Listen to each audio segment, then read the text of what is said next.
Bismillahirrahmanirrahim. Today's topic is about the role of lime in agriculture and industry.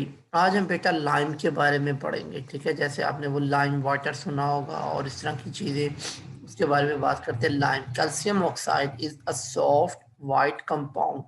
क्या है? Soft है और white colour का क्या है? ये कंपाउंड है। नंबर एक अंडरलाइन कर लीजिएगा इसको। कैल्शियम ऑक्साइड इसका नाम है, ठीक है। CaO इसका फार्मूला है। White compound with obtained by the thermal decomposition, यानी कि थर्मल मतलब हीट की मौजूदगी में उसकी डिकम्पोजिशन की जाएगी ऑफ कैल्शियम कार्बोनेट, ठीक है जी। यानी कि जब आप क्या करते हैं, ये आगे आएगा उसमें फार्मूला में, आपको CO3 की डिकम्पोजिशन करते हैं, उसमें से आपको क्या चीज़ मिलती है? CaO कैल्शियम ऑक्साइड और प्लस CO2 यानी कि कार्बन डाइऑक्साइड इसमें से निकल जाएगी, ठीक है। ये एक सिंपल सा है इसका role of lime in agriculture. सबसे पहले हम एग्रीकल्चर में देखते हैं कि इसका रोल क्या है।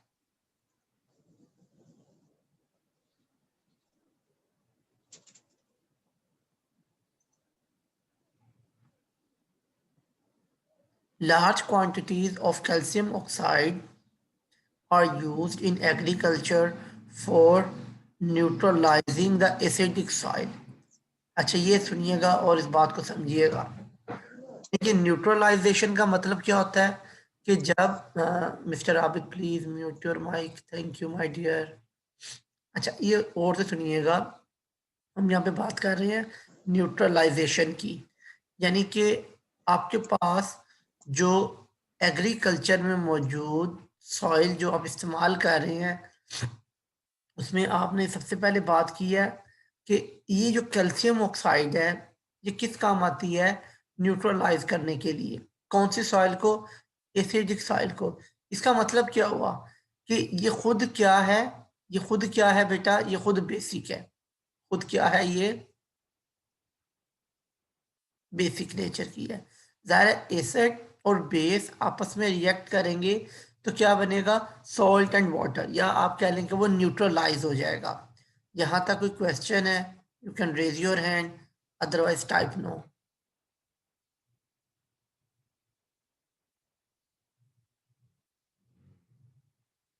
Okay, well done.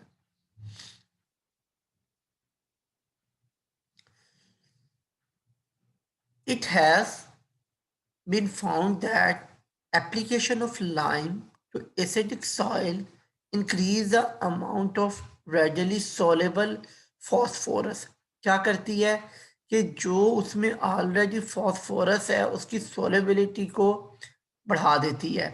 Calcium oxide is also used in large amount for making lime sulfur spray which have a strong fungicidal action. ये फंगीसाइडल, अगर आपको बायो के साथ थोड़ा सा लगाव है तो आपको पता होगा, जो फंगस के साथ रिलेटेड जो होती है, यानी कि फंगस वगैरह लग जाती है जिस जगह पे, तो ये फंगीसाइडल एक्शन को क्या करती है? वहां से खत्म करने में मदद देती है। The hydroxide of calcium is obtained when the oxide of calcium is allowed to react with water। अगर आपको क्या चाहिए? कैल्शियम हाइड्रोक्साइड, यानी कि जैसे हमने यहाँ पे पढ़ा था, ये एक आपको अगर याद हो, NaOH सोडियम हाइड्रोक्साइड। इसी तरह अगर आपको कैल्शियम हाइड्रोक्साइड चाहिए तो ये आपको बेटा कब मिलेगा? जब आप कैल्शियम को अलाउ करेंगे टू रिएक्ट विद वाटर। तो ये देखें, the process is slacking of lime and it is an exothermic reaction। Underline कीजिएगा, स्लैक लाइम भी से कहते हैं। सिर्फ आपने कैल्शियम ऑक्साइड को वाटर में ऐड कर देना है और इसमें इस तरह से कन्वर्ट हो जाएगा, जिससे हम क्या नाम देंगे? Slack lime. Till here if you have any question please raise your hand, otherwise type no. Everyone please. Ali Rehman, Shamaim, Shahab, Abid Hussain, everyone my dear, please. Okay. Function of calcium in plant growth. अब जैसे हमने कल sulphur के बारे में पढ़ा था, आज इसी तरह कैल्शियम के बारे में भी पढ़ रहे हैं, क्योंकि ये देखिए ये दोनों चीज़ें हमें किसमें मदद दे रही हैं, इंडस्ट्री में as well as in agriculture, यानी कि जो हम क्रॉप्स वगैरह प्लांट्स की ग्रोथ, उनमें ये बड़ी ज़रूरी अहम एसेंशियल पार्ट है. So let's see about calcium. The presence of calcium is essential for the normal development of plant. अच्छा, इसकी ज़रूरत है किस काम के लिए, एक नॉर्मल डेवलपमेंट के लिए.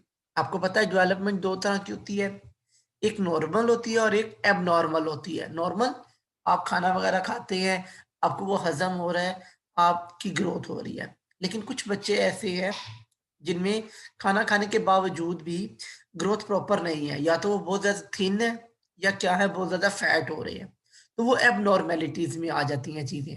तो कह रहा है कि इसकी प्रेजेंस, इसकी ख़ास मिकदार की ज़रूरत है. किस चीज़ के लिए, कि अगर आप वहाँ पे नॉर्मल डेवलपमेंट चाहते हैं. The quantity of calcium required by different plant varies considerably. अच्छा, अब इसकी क्वांटिटी जो है, अब देखें एक छोटे बच्चे को और एक यंग पर्सन जो है, या एक एथलेटिक है, या आप कह रहे हैं कि एक रेसलर है, उसके लिए और एक छोटे बच्चे के लिए खुराक की मिकदार में फ़र्क होगा. छोटा बच्चा में भी एक रोटी सारा दिन में खा के वो सेटिस्फाई हो जाए, लेकिन जबकि अगर के एक एथलीट है या एक रेसलर है, उसको बड़ी ख़ास अमाउंट में प्रोटीन्स चाहिए होंगी, फैट्स चाहिए होंगे, कार्बोहाइड्रेट्स चाहिए होंगे, तो ये वेरिएशन आती है. इसी तरह से प्लांट्स के अंदर कैल्शियम की जो अमाउंट है वो वेरी करती है, डिफरेंट होती है, एक जैसी नहीं रहती. An adequate supply of calcium appear to stimulate the development of root. सबसे ज्यादा किसके लिए चाहिए ये, development of the root hair. अब ये रूट हेयर क्या होते हैं, ये देखिएगा जरा आप यहाँ पे, ये एक प्लांट की रूट है, ठीक है. फॉर एग्जाम्पल ये प्लांट के साथ अंडरग्राउंड है, जुड़ी हुई है, ये रूट है प्लांट की, जिसे आप जड़ कहते हैं, ठीक है. इस जड़ के साथ इस तरह से कुछ छोटे छोटे से बारीक किस्म के tiny hair like structure move कर रहे होते हैं, ठीक है. इन्हें हम क्या नाम देते हैं, रूट हेयर्स का नाम देते हैं. पहली बात क्या कह रहा है, calcium is also necessary for sorry root hair and in fact the entire root system. अब अगर ये खाली रूट रहे, ठीक है, तो आपको पता है कितना एक वाटर ऑब्जॉर्व कर सकती है, बड़ा आसानी से आप इन रूट हेड्स को ऑब्जर्व कर सकते हैं. अगर आप कैरेट लें, यानी कि गाजर, गाजर पूरी की पूरी एक रूट है, उसके साथ जो बारीक बारीक से धागे होते हैं, रेशे होते हैं, वो बेसिकली उसके हेयर्स कहलाते हैं, ठीक है. तो ये रूट हेयर्स हेल्प करते हैं इस रूट को, जो कि इसी का पार्ट है प्लांट का, ज्यादा से ज्यादा वाटर एब्जॉर्ब करने का, मिनरल्स को लेने के लिए. तो जितनी डेवलपमेंट रूट हेयर में होगी, उसी तरह से उतनी ज्यादा मिकदार में अमाउंट वाटर की, मिनरल्स की ले पाएंगे. In fact the entire root system. Calcium is also necessary for normal leaf development. इसी तरह से लीफ की डेवलपमेंट के लिए भी बहुत ज्यादा जरूरी है. And tend to accumulate in leaves as well as in bark. bark क्या होती है, कोई बताएगा what is the meaning of bark? हरिया, bark. जी बेटा Hamza The outer the outer covering of a tree, sir. Well done, very nice. जी देखिए, ये अगर आपका एक ट्री है ना, तो ये इसके बाहर वाली साइड पे ना एक खुश किस्म की छाल सी बन जाती है, ठीक है, जो बेसिकली डेड पार्ट होता है, यानी कि वो ज्यादातर जिंदा नहीं होता, छाल होती है. आप पुराने बड़े दरख्त देखें तो उनको जो है ना वो बार कह रहा है. Well done Hamza, very nice, excellent.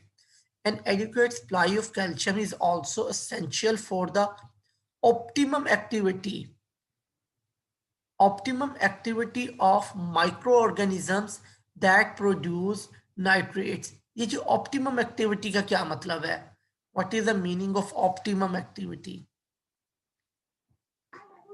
मुनासिब एक्टिविटी सर, मुनासिब। मुनासिब, अच्छा मुनासिब कह सकते हैं, वेरी गुड। अच्छा यहाँ पे एक और मैं वर्ड इस्तेमाल करने लगा हूँ, हम पढ़ते हैं optimum temperature, human body optimum temperature क्या है? ह्यूमन बॉडी का ऑप्टिमम, ज्यादा से ज्यादा टेम्परेचर सर। अभी आप कह रहे थे मुनासिब, अभी आप कह रहे हैं ज्यादा से ज्यादा। वही सारे मुनासिब और ज्यादा से ज्यादा एक ही बात है ना सर। अच्छा बाद औक़ात हम इस्तेमाल करते हैं वर्ड ऑप्टिमम कंडीशन लगाएं जी। जी बेटा। मुनासिब कंडीशन। अच्छा चले, मुनासिब किसी हद तक माना जा सकता है, लेकिन वो मुनासिब ऐसे नहीं होता। बेसिकली ऑप्टिमम का मतलब है जहां पर आप कोई भी फंक्शन प्रॉपरली और 100% परफॉर्म करते हो, ठीक है, जहां पे आपकी एक्टिविटी क्या हो बेटा, 100% हो। जैसे अभी मैंने आपको एग्जांपल दी, ह्यूमन बॉडी ऑप्टिमम टेम्परेचर जो है वो है 37 डिग्री सेल्सियस, ठीक है, 37 डिग्री पे। अच्छा अब अगर इससे ऊपर चले जाएं आपकी बॉडी को लेके, तो आपको क्या हो जाएगा, बेशक वो पॉइंट में ही बढ़ जाए, आपको फीवर हो जाएगा, ठीक है, आपको क्या होगा बेटा, फीवर होगा। अगर आप इससे नीचे आ जाएं, फिर आपको क्या होगा, आपको शिवरिंग, ठंड लगने का एहसास शुरू हो जाएगा, ठीक है। अब ये जो टी ऑप्टिमम है यहाँ पे 37, इसका मतलब है कि 37 पे आपकी बॉडी जो है वो एक्सीलेंट वर्क कर रही है, यानी कि वो बेहतरीन काम करेगी। उसके अंदर जो एंजाइम्स हैं, आपकी एक्टिविटी है, इसको मैं मुनासिब नहीं कहूंगा, इसको मैं कहूंगा एक्सीलेंट वर्किंग कर रही है यहाँ पे। समझ आ रही है बात की? इसी तरह हमारी बॉडी में जो पीएच है, ठीक है, पीएच के बारे में भी आप पढ़ेंगे, ब्लड में पीएच होती है, इंशाल्लाह इसको डिस्कस करेंगे, ये भी ऑप्टिमम लेवल पे रहती है। अब जैसे स्टमक में है, मैदे में हमारे HCl की खास अमाउंट है, ठीक है, वो 0.4 से लेके 0.7 तक होती है। अगर इससे वो कम या ज्यादा हो जाएगी तो फिर भी हमारा मैदा जो है वो प्रॉपरली वर्किंग नहीं करेगा। तो ऑप्टिमम एक्टिविटी क्या होती है, जहां पे माइक्रो ऑर्गेनिज्म क्या करे, एक्सीलेंट वर्क करे, ठीक है, ना उससे ऊपर जाए ना नीचे हो। The affect of calcium on the supply of available phosphorus in the soil is of special significance. Soil containing significant calcium are slightly alkaline in nature. अब देखिए कहता है कि वो जो आप लेते हैं वो स्लाइटली मतलब थोड़ा सा ऐसा पार्शली अल्कलाइन इन नेचर होती है। When a deficiency of calcium exist, various substances such as aluminium and manganese may accumulate in plants in harmful condition. अगर ये चीजें जैसे मैग्नीज आ गया या एल्युमिनियम आ गया और इनकी एक्यूमुलेशन यानी कि मिकदार वहां पे बढ़नी शुरू हो जाए प्लांट में, तो ये उसके लिए क्या होगी, बड़ी खतरनाक होगी, ये उसके लिए डेंजरस हो जाएगी, ठीक है जी। अच्छा जी, सेकंड पार्ट है जिसका रोल ऑफ लाइम। अब हम बात करेंगे role of lime in industry में। अगर एग्रीकल्चर में कोई क्वेश्चन है, you can raise your hand, otherwise type no. Okay जी, well done। ले जी, large quantities of limes are used in extraction of refined metals। extraction का मतलब क्या होता है, anybody, what is the mean by extraction? Sir जंग उतारना sir. नहीं नहीं बेटा, गलत हो गया। anyone? आबिद हुसैन, अली रहमान, हमजा बरकत, Shahab, Shamaim, everyone please. Extract करना, जैसे हम कहते हैं ना एक्सट्रैक्ट करना, कुछ देर में आया? एक्सट्रैक्शन पूरी एक टर्म है जिसमें आप क्या करते हैं, फॉर एग्जांपल ये एक पीस है आपके पास किसी और, यानी कि मेटल और है, स्टोन है, ठीक है, इसके अंदर जो इतना पार्ट है ना वो आयरन है, ठीक है। अब इसके साथ बाकी चीजें भी जुड़ी हुई हैं, फॉर एग्जांपल कॉपर भी है, इसके साथ मड भी है, ठीक है, इसके साथ कोई दूसरा मेटल भी जुड़ा हुआ है, ठीक है। आपने क्या करना है, आपने से इस पीस ऑफ स्टोन में से आयरन को अलग करना है, या आपने इसमें से आयरन निकालनी है। ये जो प्रोसेस होगा ना, जिसमें आप इसको सेपरेट करेंगे तमाम मेटल के साथ या जो भी इसके साथ चीजें लगी हुई हैं, उसमें से इसको निकालने का जो प्रोसेस होगा ना, उसको हम एक्सट्रैक्शन कहेंगे। क्लियर है? एंड रिफाइनिंग ऑफ मेटल, या मेटल्स को रिफाइन करना, उनको बेहतरीन तरीके से अलग करना। क्लियर है जी first point? Second, lime is also used in paper, cement and leather industry. कहाँ कहाँ पे आप इस्तेमाल करते हैं? पेपर में, सीमेंट में और लेदर की इंडस्ट्री में भी इस्तेमाल करते हैं। The ability of lime to react with sand at high temperature form calcium silicate. तो अगर हाई टेम्परेचर पे आप इसको रिएक्ट करवाएंगे सैंड के साथ, यानी कि जो आपकी रेत है उसके साथ, तो ये आपको क्या देगा? Calcium silicate, CaSiO3, serve as an important basis for glass manufacture. तो ये किस काम आता है जी? ग्लास में प्रिपरेशन में इसको इस्तेमाल किया जाता है। Lime is used in ceramic industries. Ceramics क्या होता है? ये जो आपके होते हैं नहीं, जैसे सिंक वगैरह और जितनी भी इस तरह की चीजें हैं, कुछ आप कह लें कि सैनिटरी की जो चीजें बनी होती हैं, और कुछ आपके जो हैं कमोड हो गए, फ्लैश हो गया, ये सारी चीजें जो हैं ये सिरेमिक्स होती हैं for producing different types of sanitary material. यानी कि पाइप वगैरह कुछ सैनिटरी के होते हैं, तो उसमें भी ये काम आते हैं। Ordinary mortals are called lime mortal. जो आम किस्म का मोर्टर है, इसको हम क्या नाम देते हैं? लाइम मोर्टर का नाम देते हैं। Is prepared by mixing freshly prepared slagged lime. यानी कि कितना उसका होगा? 1 वॉल्यूम विद सैंड। किसके साथ मिक्स कर रहे हैं? सैंड के साथ।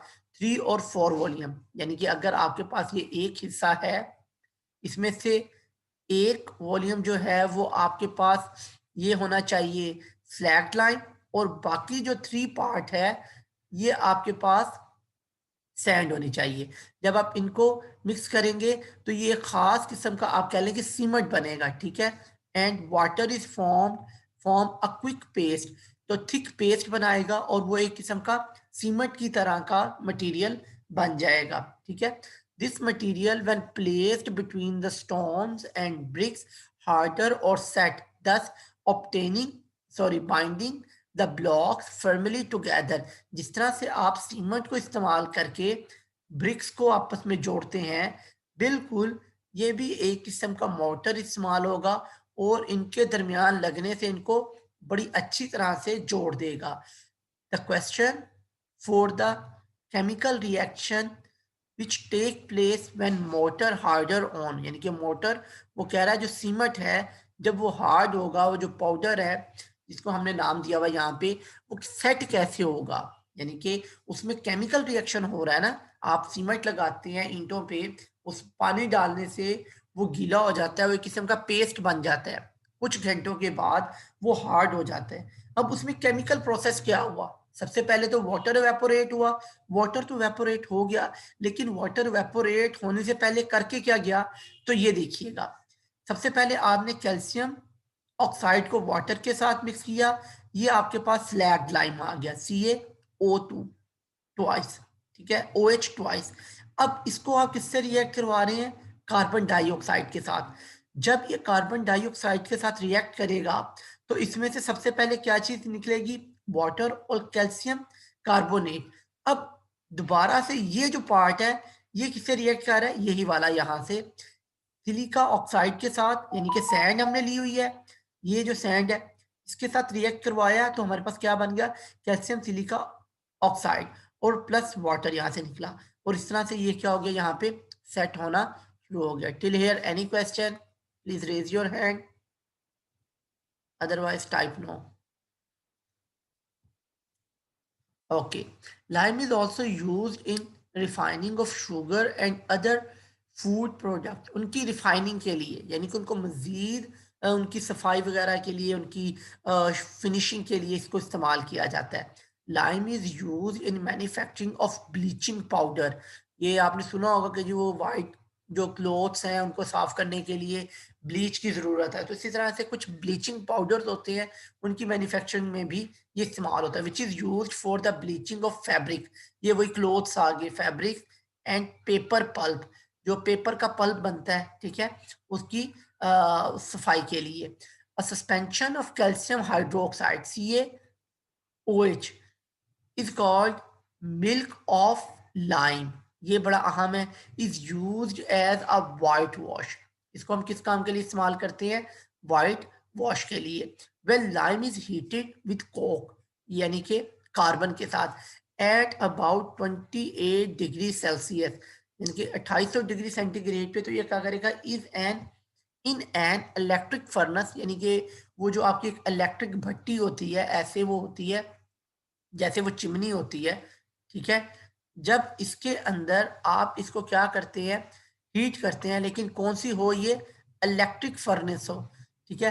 कैल्शियम कार्बाइड इज प्रिपेयर्ड, तो ये देखिए आपके पास क्या बन रहा है, कैल्शियम कार्बाइड, ठीक है बेटा। अब ये कैल्शियम कार्बाइड क्या करता है, which on hydrolysis yield C2H2, यानी कि ये आपके पास क्या बना, एक हाइड्रोकार्बन आया, ये देखिएगा C2H2। अब ये किस तरह से बन रहा है, ये थोड़ा सा ये carbon double bond, triple bond with carbon, और एक हाइड्रोजन इधर और एक ही हाइड्रोजन इसके इधर, ये इसका फॉर्मूला है, ठीक है। C2H2, ये कार्बन कार्बन के दरमियान ट्रिपल बॉन्ड और हाइड्रोजन और कार्बन के दरमियान single bond. Last point I think इसका, lime is often employed as a dehydrating agent. Anyone knows what is the meaning of dehydrating agent? क्या मतलब होता है जी डिहाइड्रेशन का? सर जी पानी का बुखारात की शक्ल में ज़िया होना। डिहाइड्रेशन, वेरी गुड, ठीक है, लेकिन आप उसको बड़े आराम से ये भी कह सकते हैं कि वहां से पानी का निकलना, ठीक है। अब वो एजेंट है, वो क्या करेगा, वहां से पानी को एब्जॉर्ब करेगा, ठीक है, डिहाइड्रेटिंग एजेंट, वो पानी को वहां से निकाल लेगा। For example in the preparation of absolute alcohol, अगर आपने एब्सोल्यूट अल्कोहल, एब्सोल्यूट का क्या मतलब होता है, 100% प्योर अल्कोहल अगर आपने बनानी है, and the drying of ammonia gas, और अगर आपने अमोनिया गैस को क्या करना है, खुश्क करना है, उसको ड्राई करना है, ठीक है, तो में से पानी निकाल रहे हैं। अब mixture of sodium hydroxide and calcium hydroxide, यानी कि हाइड्रोक्साइड तो आपको पता है NaOH है, जैसे मैंने आपको पहले दिखाया था, और कैल्शियम हाइड्रोक्साइड जिसे हम सोडा लाइम का नाम दे रहे हैं, is often employed to remove both water and carbon dioxide from the certain gases, तो वहां से ये वाटर को और कार्बन डाइऑक्साइड को एब्जॉर्ब कर लेगा। This is all about today's lesson, and till here we finished our chapter. So यहाँ तक बेटा कोई क्वेश्चन है?